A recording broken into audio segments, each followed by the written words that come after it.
새 사람을 입으라 라는 제목으로 하나님 말씀 증거하길 원합니다. 2022년이 시작되었습니다. 새해 복 많이 받으시길 바랍니다. 특별히 각자의 계획과 바람들이 있으실 것입니다. 주님 안에서 그 모든 것들이 이루어지시기를 축원을 드립니다. 그러한 우리의 개인적인 바람도 너무나 중요하지만 오늘 본문 말씀은 우리가 그리스도인으로서 가져야 할 목표를 하나님의 택하심을 입은 사랑받는 거룩한 사람답게 사는 것이라고 이야기하고 있습니다. 12절에 보시는 것처럼 그러므로 너희는 하나님의 택하신 거룩하고 사랑하신 자처럼 이렇게 되어 있습니다. 우리의 삶의 목표 2022년에 우리가 영적인 특별한 목표가 무엇이라고 말합니까? 하나님의 자녀다운 거룩한 삶을 살아가는 것 이렇게 말합니다. 오늘 본문은 그 하나님의 거룩한 삶에 대해서 이야기하고 있는데요. 우리가 거룩하다라는 것을 이야기할 때에 단순히 종교적으로 무언가 다른 사람들보다 훌륭해 보인다, 좀 더 나아 보이는 그러한 차원의 구별됨이 아닙니다. 그러한 구별됨은요, 다른 종교나 기독교가 아닌 또 타 이단 사이비에는 더 많이 있습니다. 그러한 열심은, 왜냐하면 그들은 열심히 그들을 구원하는 것이고 열심만이 그들의 자랑이기 때문입니다. 이것은 단순하게 열심으로 살아라는, 영적으로 뭔가 신령해 보이게끔 그런 차원의 구별됨이 아니라 오늘 말씀의 이 거룩은 우리의 삶의 완전한 변화를 뜻합니다. 특별히 우리가 알고 있는 것 같은 첫 번째 아담으로부터 시작된 죄의 다스림으로부터 끊어짐을 경험하고 이제는 예수 그리스도의 그 십자가 사건이 나에게도 경험이 되어서 이전의 모습은 죽고 예수 그리스도와 함께 살아나는, 예수 그리스도를 두 번째 아담, 새 아담이라고 말하지 않습니까? 아담은 사람이라는 히브리 말입니다. 즉 두 번째 사람이시고 우리를 대표하시는 그 예수 그리스도의 지배를 받아서 이전의 차원과는 다른 차원의 새롭게 시작하는, 새로운 출발점에서부터 시작하는 것, 그것이 바로 구별된 거룩한 삶이다 라고 이렇게 말하고 있습니다. 그리고 그것을 경험한 각자를 우리는 구원을 경험했다, 구원을 받았다라고 이렇게 말합니다. 교회를 출석하는 것이 구원을 보장하지 않습니다. 구원은 내 바램과 간절함으로, 나의 애달픔으로 이루어지는 것이 아니라 하나님의 기준에 의해서 결정됩니다. 성경 66권을 정경이라고 말하면서 그 정경을 캐논이라고 말합니다. 캐논은 우리가 건축할 때의 수평을 재고 수직을 재는 그러한 기준자, 잣대, 이러한 기준을 뜻합니다. 사람들은 하나님은 사랑이시다라는 말을 오해해서 하나님께서는 사랑이 너무 많으셔서 기준을 바꾸시거나 기준을 이 사람한테는 없애시거나 어영부영 어물쩍 넘어가시는 것처럼 오해할 때가 있습니다. 하지만 하나님의 캐논, 하나님의 기준은요, 단 한 번도 달라진 적이 없고 하나님께서는 이 기준에 손을 대는 자는 저주가 임할 것이라고 말씀하십니다. 구약에서의 율법이 예수 그리스도로 말미암아 없어진 것이 아니라 예수님은 뭐라고 말씀하십니까? 마태복음 55장 18절에 천지가 없어지거니와 율법의 1.1획도 없어지지 않을 것이다. 이 율법을 너희가 바리새인과 서기관들보다도 못 지키면 결단코 천국에 들어갈 수 없다라고 말씀하십니다.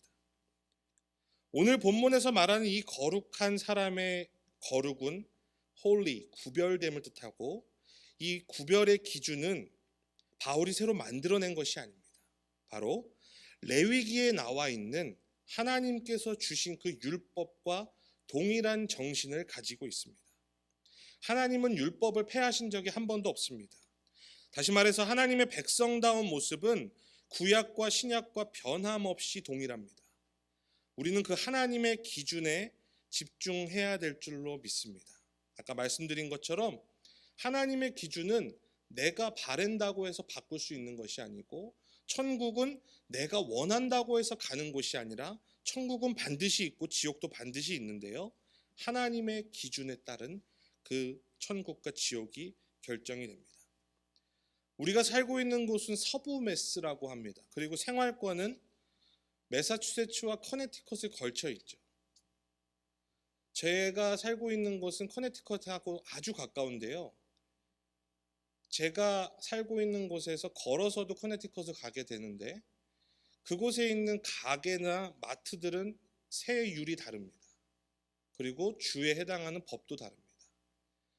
제 아내는 운전면허를 매사추세츠에 해당되기 때문에, 매사추세츠 같은 경우는 서류가 미비된 사람에게 운전을 허락하지 않습니다. 하지만 커네티컷은 알아보니까요, 서류와 상관없이 운전을 할 수 있는 드라이버 라이센스를 주더라고요. 시험을 봐서. 기준은 커네티컷에 주소가 있는 채로 90일 이상을 거주해야 됩니다. 제가 롱메도우에 살고 있다고 해서 커네티컷 DMV를 가서, 저희 집은 커네티컷 바로 옆인데 저는 누구보다 커네티컷을 사랑하고 누구보다 저는 커네티컷을 열심히 다니고, 제가 돈을 쓴 것도 거기에서 커네티컷에도 많이 썼으니 나에게 커네티컷 면허증을 허락해 주시면 안 됩니까? 라고 이야기하고 아무리 간절하게 바란다 할지라도 달라지는 것이 없습니다. 왜냐하면 커네티컷 주민이 아니기 때문입니다. 우리가 천국을 생각할 때에 우리가 아무리 바라고, 우리 부모님이 커네티컷 주민인 것처럼 우리 부모님도 믿으시고 우리 가문이 어떻고 내가 교회를 얼마나 많이 다녔고 이걸 가지고 나중에 나는 천국 가겠지 라는 막연함을 가지고 살아갈 때가 너무나 많습니다. 하나님의 기준에 대해서는 관심이 없고요. 하지만 우리는 하나님의 그 말씀의 기준을 오늘 다시 한번 골로새서 본문을 통해서 살펴보기를 원합니다. 오늘 본문은 크게 두 가지로 이야기합니다. 하나는 다른 사람들과의 관계 속에서 거룩한 모습이란 무엇인가? 두 번째는 내가 내적으로 거룩한 삶을 살기 위해서는 어떤 것을 채워야 할 것인가를 말하고 있는데요, 먼저 첫 번째로 다른 사람들과의 관계 속에서 주님은 말씀하십니다. 12절부터 14절까지입니다. 우리 같이 한번 읽어보시겠습니다. 시작. 그러므로 너희는 하나님의 택하신 거룩하고 사랑하신 자처럼 긍휼과 자비와 겸손과 온유와 오래 참음을 옷 입고, 그 다음 뭐라고 되어 있습니까? 서로 용납하여 라고 되어 있습니다. 14절에는 뭐라고 되어 있습니까? 이 모든 것 위에 사랑을 더하라 이렇게 되어 있습니다. 우리의 모습이 세상과 무엇이 다르다고 말합니까? 동정심이 있어야 된다고 말합니다. 친절함이 있어야 된다고 말합니다. 겸손함과 온유함과 오래 참음이 있어야 된다고 말합니다. 그리고 우리는 주님으로부터 용납받은 자이기에 우리도 용납하는 모습이 있어야 된다고 이야기합니다. 세상은 우리를 다른 것으로 구별하는 것이 아니라, 하나님은 우리가 이 땅 가운데 다른 것으로 구별되는 것을 바라시는 것이 아니라 하나님의 자녀라면 이러한 모습으로 구별되기를 원하십니다. 그리고 그것 가운데 가장 뿌리가 되는 것은 무엇입니까? 바로 사랑이라고 말합니다. 그 모든 것들을 위해 사랑을 더해라. 그 모든 것들을 묶을 때에 사랑으로 묶어라 이렇게 말하고 있습니다.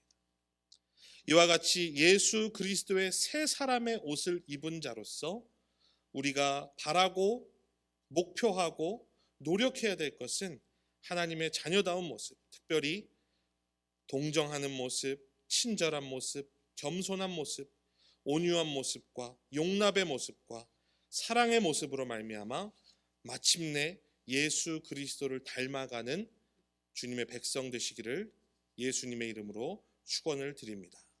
두 번째로 우리의 내면의 부분에 있어서 우리가 거룩한 자녀로 어떻게 살아야 될지를 말씀하십니다. 두 가지를 말씀하시는데요, 바로 그리스도의 평강과 그리스도의 말씀입니다. 우리 본문 15절 같이 한번 읽으시겠습니다. 시작. 그리스도의 평강이 너희 마음을 주장하게 하라. 평강을 위하여 너희가 한 몸으로 부르심을 받았나니 또한 너희는 감사하는 자가 되라. 그리스도의 평강, 평안이라고 하고요, 에이레네라고 말하고요, 구약에서는 샬롬이라고 말합니다. 그리스도가 주시는 그 그리스도가 가지고 있는 평안이 우리 마음의 지배로, 우리 마음을 지배하는 저와 여러분 되시기를 주님의 이름으로 축원을 드립니다. 다른 모든 것을 가지고 있어도요, 마음에 평안이 없으면 그 삶은 지옥과 같습니다. 이 성경에서 말하는 샬롬이라는 평안은 아무것도 하지 않는 진공 상태가 아닙니다. 우리가 잘 알고 있듯이 이스라엘 지역은 역사적으로 지금까지도 전쟁이 끊이지 않는 지역입니다. 지금도 밤에는 포탄 위로 날아다니고 폭탄 테러가 어느 곳에든지 일어나고, 그 상황 속에서의 샬롬, 평안을 말하는 것입니다. 우리의 삶도 어찌 보면 전쟁과도 같은 모습 아니겠습니까?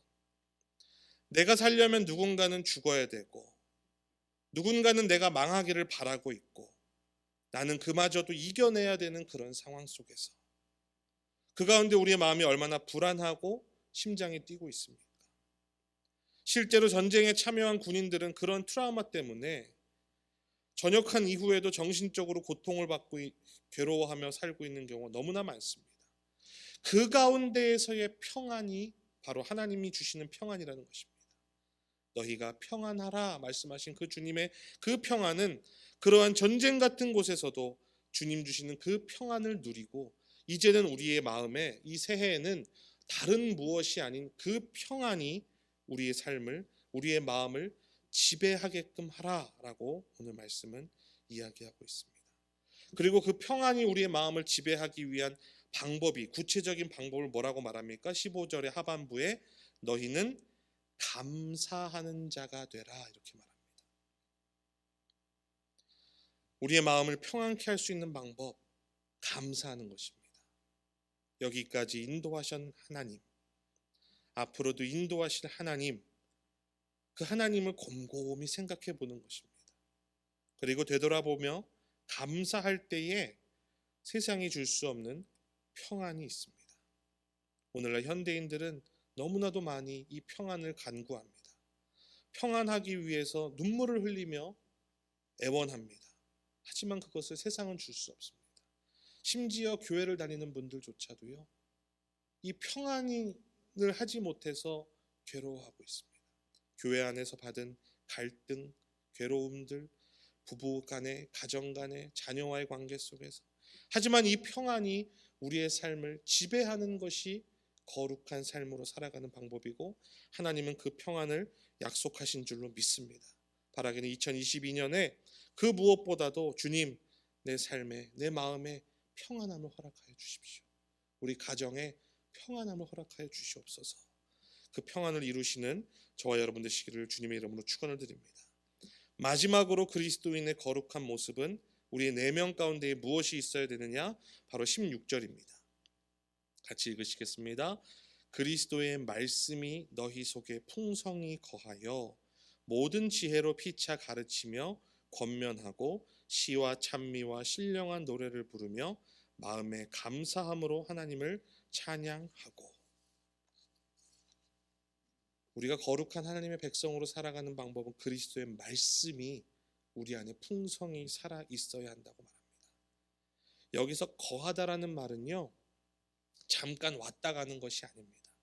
엔오이케오라는 말의 어근은 오이코스라고 하는 집이라는 뜻입니다. 그리스도의 말씀이 우리 마음이 집처럼 돼서 항상 이곳에서 dwell, 사는 걸 뜻합니다. 말씀을 우리 마음 가운데 항상 풍성하게 살도록 하는 것을 뜻합니다. 요한복음 1장 1절에 태초에 말씀이 계시니라, 이 말씀이 하나님과 함께 계셨으니 이 말씀은 곧 하나님이시라. 여러분, 예수님을 마음에 모시셨습니까? 예수님이 말씀이십니다. 예수님을 모셨다면 말씀이 우리 안에 있어야 됩니다. 예수님을 사랑한다고 하면서 말씀을 쳐다도 보지 않는 것은 거짓말입니다. 하나님을 사랑한다고 하면서 말씀에 관심이 없는 것 모순입니다. 위선입니다. 예수를 사랑하는 것이 말씀을 사랑하는 것이요, 예수를 믿는다는 것은 말씀을 믿는 것입니다. 말씀 없이 예수를 알 수 없고 말씀 사랑하지 않는 자가 예수를 사랑하고 믿을 수 없다는 것입니다. 그렇기 때문에 우리는 2022년도에 무엇보다도 말씀이 풍성해지는 한 해가 되어야 될 줄로 믿습니다. 서로 가르치며 풍성한 말씀에 대해서 설명합니다. 16절에 서로 가르쳐야 된다고 말합니다. 권면해야 된다고 말합니다. 말씀을 통해서 신령한 노래를 해야 된다고 말합니다. 그것이 말씀이 풍성해지는 삶입니다. 무슨 말입니까? 말씀은 배워야 합니다. 말씀은 어느 순간에 내가 딱 하면서 깨닫는 것이 아니라, 또 배우지 않게 되면 내가 생각하는 자의적인 해석으로 잘못 빠지게 되기 때문에 말씀은 정확하게 배워야 합니다. 그리고 말씀을 어떻게 하라고 말합니까? 말씀으로 권면하라고 말합니다. 교회 안에서조차도 세상의 철학, 세상의 지식, 나의 경험, 이상한 말들로 권면을 하는 것이 아니라 어떤 것으로 권면을 해야 된다고 말합니까? 말씀을 가지고 권면을 해야 된다고 말합니다. 말씀을 풀어내고 말씀이 말한다면 그것이 저 사람이 듣기 거북하다 할지라도, 때로는 힘들어한다 할지라도 말씀이라면 권면하는 것, 그것이 바로 말씀을 통한 권면입니다. 시대의 상황이나 듣는 사람의 입장, 분위기를 눈치를 보면서 하는 것은 권면이 아닙니다. 정말 말씀에서 하나님께서 말씀하시는 그 권면, 하나님의 말씀을 통한 그 권면이라면 듣는 자도 어때야 된다는 것입니까? 말씀이라면 아멘 하고 순종해야 된다는 것이죠. 그리고 마지막으로 말씀을 어떻게 하라고 말합니까? 그 말씀을 바탕으로 노래를 부르라고 말합니다. 여러분, 노래가 주는 힘이 얼마나 강한지 다들 잘 아시지 않습니까? 지난 크리스마스 때인가요? 요즘 가장 인기 있는 가수가 한국에 누군지 아십니까? 혹시 아세요? 들어보셨을 겁니다. 임영웅입니다. 임영웅. 크리스마스 날 KBS에서요 2시간 동안이나 임영웅 콘서트를 방영을 해줬습니다. 그거 보니까요 어머니 또래들이 많으시더라고요. 어머니들이요 울면서 보세요. 콘서트에 가셔가지고 은혜 받고 계시더라고요. 거기서 임영웅이 부르는 노래들 통해서. 여러분, 노래는요 그 자체만으로도 울림이 있고 감동이 있고 눈물이 있습니다. 그 노래를 하나님께서 만드셨죠.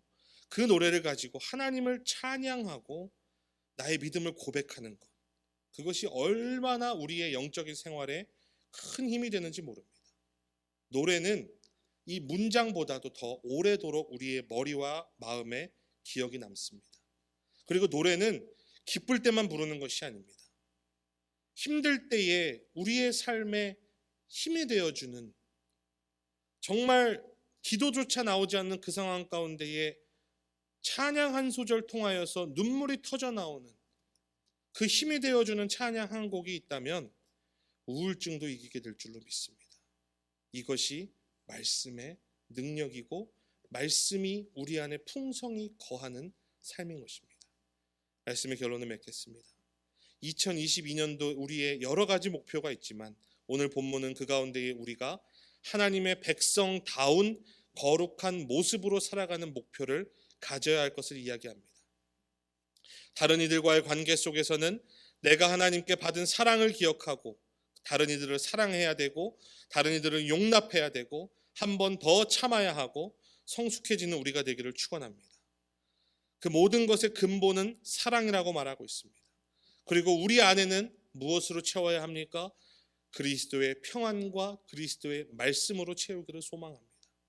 전쟁 같은 삶 속에서 주님께서 우리의 그 불안함을 붙잡아 주시는 그 평안을 경험하시고 말씀이 풍성하게 우리의 삶에 거하는 한 해가 되어서 이제는 예전의 모습, 죄의 지배를 받는 옛 아담의 모습이 아닌 예수 그리스도의 지배를 받는 새 아담의 새 사람의 옷을 입은 거룩한 하나님의 백성다운 삶을 이 땅 가운데에서 살게 되시기를 예수님의 이름으로 축원을 드립니다.